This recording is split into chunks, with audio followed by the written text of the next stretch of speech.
On Tuesday the 9th of April, just earlier this month, a 24-year-old man named Jovon Nelson was last seen running from his home in a panicked state before he would mysteriously disappear. According to witnesses, it seemed as if Jovon had escaped from somewhere and was being chased, as he was seen begging for help from locals, eventually running into a police officer on a bridge in Chicago. However, after asking for help, he was simply told to call 911, so after returning back to his girlfriend's house, he pulled out his phone and did just that. Jovon also called his mother and asked her to pick him up right away, explaining that there was somebody at the door and he felt unsafe. But after arriving at the house, she was disturbed to see he was no longer home, and therefore, concerned that her son may have been in danger, she decided to officially report him missing to the Chicago Police Department. However, after 2 weeks of investigating and several search attempts conducted by the family, Jovon continues to remain a missing person to this day, which has understandably led many to wonder, what really happened to Jovon Nelson? And could his case be connected to the equally suspicious disappearance of Elijah Okunola? Jovon Nelson, otherwise known as JB, was born on the 4th of November in 1999 to his mother Tangela Nelson in the state of Illinois alongside his loving family. Little was known about his younger years, but from what I was able to gather, it would appear that Jovon has always been a kind and caring individual who would always make sure to look out for the people he was close to. Friends and family would also describe him as a very family-oriented person, even as a teenager, as he would spend a lot of his free time playing with his cousins, who he more or less viewed as his siblings. But during his later teenage years, he would begin to develop a relationship with somebody who would go on to become his long-term girlfriend of 5 years, eventually deciding to move into a property together in the city of Chicago, where he was by all accounts very well known in the area. However, despite this rather positive outward appearance of his conventionally successful life, it would seem that there was something dark boiling under the surface, as Jovon would begin to struggle with his mental health for one reason or another, eventually leading to that fateful day in April, when he would mysteriously disappear without a trace. On Tuesday the 9th of April, the 24-year-old man was spending the day at his girlfriend's house, which they had been sharing for the past 4 years, when something strange would suddenly occur. Seemingly out of nowhere, Jovon would abruptly rush out of the house in a great deal of distress, as he searched for a person that could help him. According to witnesses, it was as if he had just escaped from something traumatic and was being chased, although nobody would come forward to say if they actually saw anybody chasing him. But either way, eventually Jovon would make it to the Ewing Avenue Bridge, which was only about a 5-minute walk away from the house, and once he arrived, he would speak to a bridge attendant and ask for help. However, given the clear distress that was written all over his face, the attendant directed Jovon to a nearby police officer, and after speaking for a few minutes, the officer then insisted that Jovon should call 911. So, desperate to resolve whatever it was that was causing him so much grief, Jovon then rushed back home and called 911 just as he was told, an act which he would repeat multiple times to emphasize just how desperate he was for help. He would then go on to call his mother as well, and during this particular phone call, he would divulge the information that somebody was at the front door and that he was scared for his safety. So, concerned for her son's well-being, Tangela then jumped into the car and headed over to the house to check on Jovon to make sure he was okay. However, to her shock, once she arrived on the scene, Jovon was nowhere to be found. So, given the way he was speaking on the phone just minutes earlier, she was understandably left mortified as to what could have happened.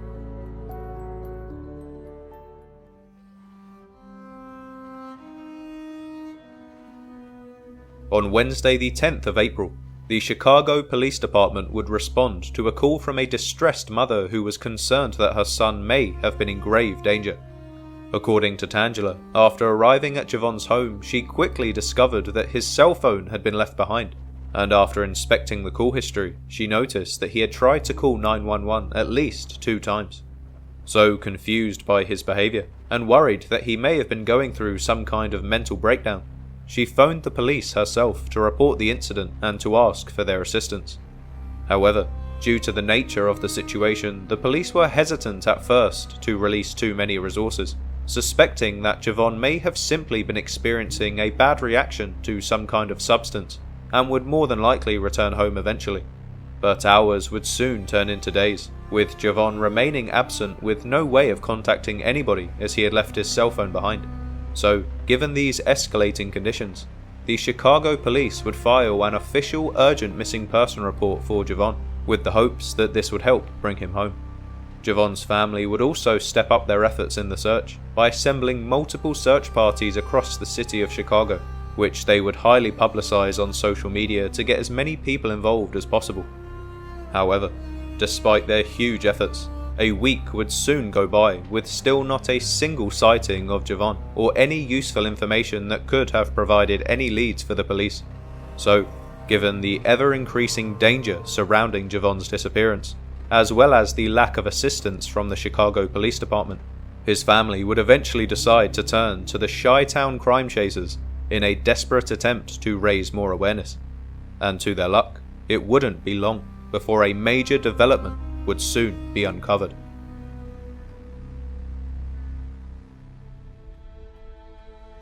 On Friday the 19th of April, around 10 days after the disappearance, the Chi-Town crime chasers, alongside Jovon's family, would organize a widespread search across Chicago with the aim of uncovering some further evidence as to where he could have gone.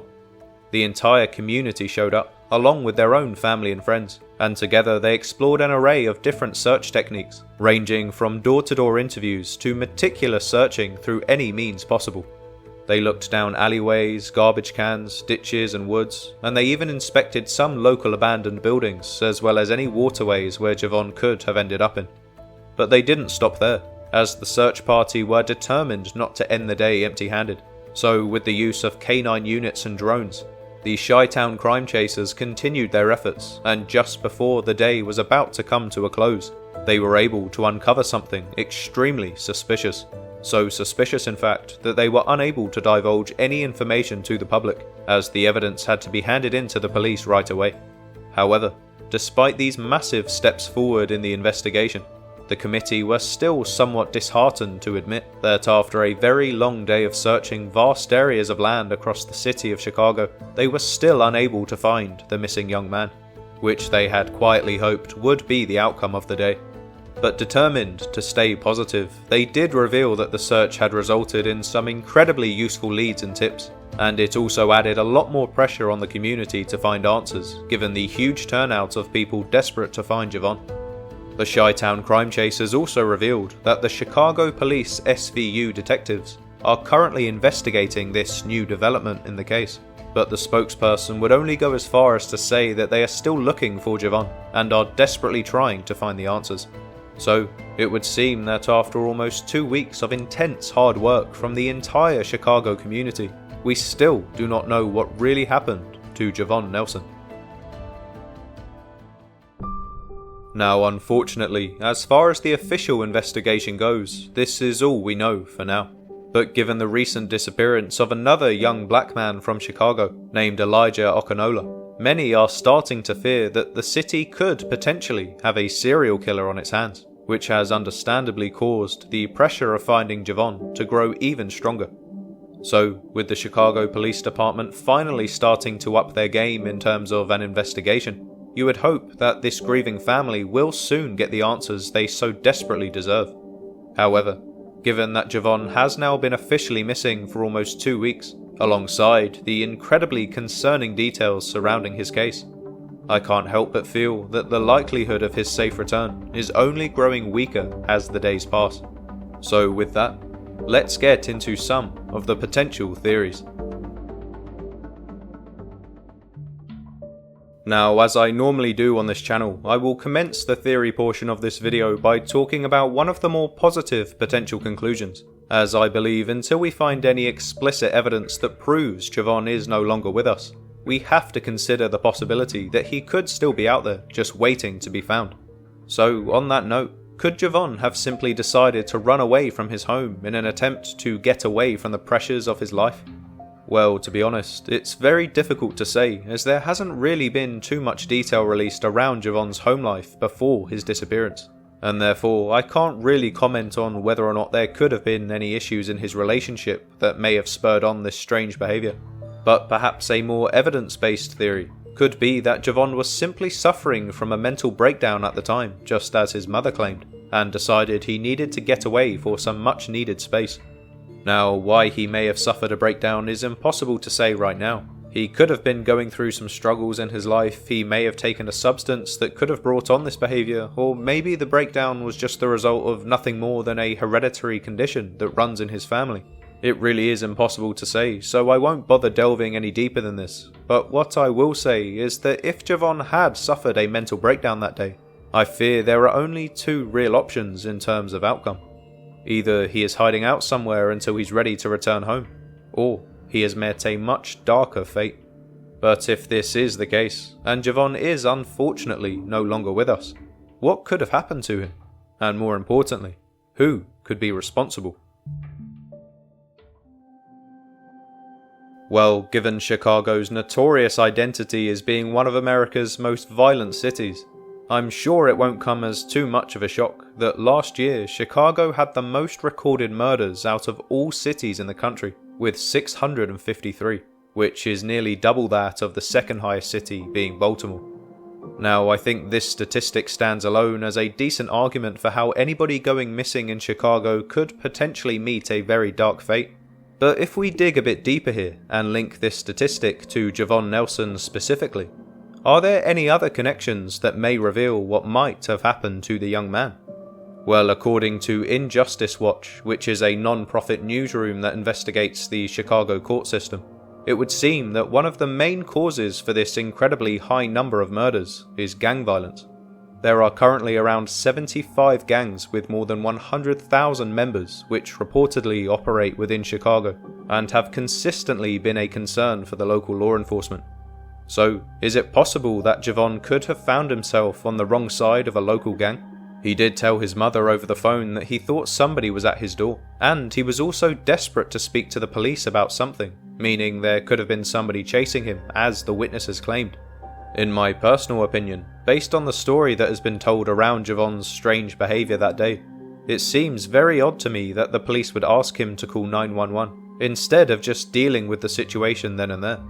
So, maybe Jovon was just refusing to speak too much about the issue as he was scared for his life.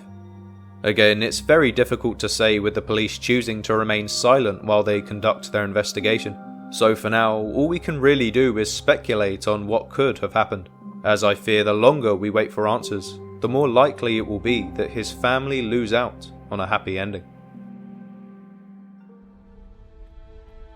But just before I end the video, I wanted to quickly speak about another missing person case from Chicago, as just like with Jovon, I feel he isn't getting as much media attention as he deserves, and the two cases appear to be eerily similar in terms of location and description.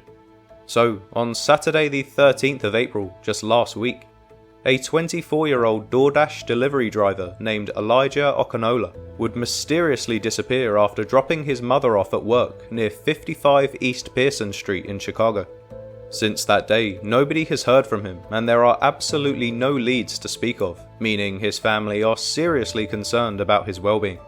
Now, given these details alone, I think you can already start to see why I felt it was relevant to mention Elijah's case alongside Jovon's. But there are also a few other points to make that lead me to consider if the cases could be potentially connected. So, as well as the fact that both men were of similar complexions and were the exact same age at the time of their disappearances, they were also from a very similar area within Chicago. According to reports, Elijah would frequent the Hyde Park area, as this was where he conducted most of his DoorDash deliveries, and it just so happens that this area was located not too far from where Jovon was last seen on Buffalo and 92nd Street. So, given the fact that both men spent a lot of time in the same area of Chicago, and also disappeared under very suspicious circumstances, I can't help but draw the lines between these cases and ponder the thought that South Chicago could have a killer on their hands. Now, I'm not saying this has to be a serial killer per se, as there is still every chance that these young men could still be alive. But if we consider the possibility that they could have ended up as victims, I don't think it would come as too much of a shock if we found out that their lives had been taken by someone, or at the very least, some kind of gang or illegal organisation. We've talked far too much about human trafficking and organ harvesting on this channel, so I won't go into any more details here. But I suppose a question that could potentially be asked is if these dark practices could have been a potential motive for someone to feel the need to snatch these men. Well, as with the other theories, until more information is released, it really is impossible to say. But I can only hope that more evidence is found soon, so we can find these missing young men and bring them back to their families, as I can only imagine the pain they must be going through right now. Anyway, on that note, I think I'll leave this video here. But if you have any other theories of your own that you think may help explain what really happened to Jovon Nelson or Elijah Okunola, please leave your comments down below and I'll do my best to get back to you. But until then, thank you so much for watching and make sure to subscribe to the channel for updates on these stories. Also, if you're from the Chicago area, or you just found this story interesting, make sure to check out the video on screen now, which covers the case of Jelani Day, a 25-year-old medical student from Chicago, who mysteriously disappeared around 3 years ago, only to be found deceased 2 weeks later. But to this day, his case remains unsolved.